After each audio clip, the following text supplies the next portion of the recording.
Hey guys, welcome to our channel. In this video, you will learn on how I can connect your hosting your domain to WordPress. Okay, so first is you have to log into your WordPress account.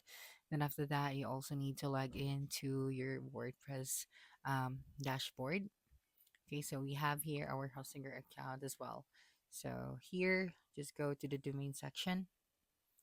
That's right, and then you'll be able to see here now your domain. So I'm just going to copy this one, then open your WordPress account. So here you just had to tap on the upgrades option and then tap on the domains.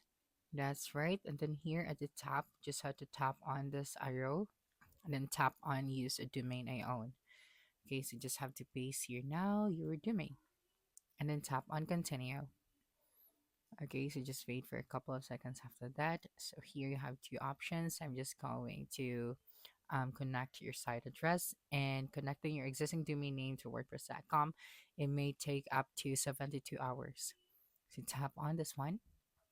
Okay, and then after that, right here, in order for you to get connected, is you have to purchase this domain or you have to upgrade your WordPress plan. Okay, so here you just have to choose your um, billing or your subscription plan. So we have 1 month for this. And for your billing information, then I just have to choose your payment method. Okay. And then after that, you'll be able to see here now the total. So after that, you just have to tap on the pay now option. And then once you're done, you'll be able to connect your hosting your domain to WordPress. So that's it for this video. If you think this video helped you solve your concern, please subscribe, like this video, and leave your comment below. Bye.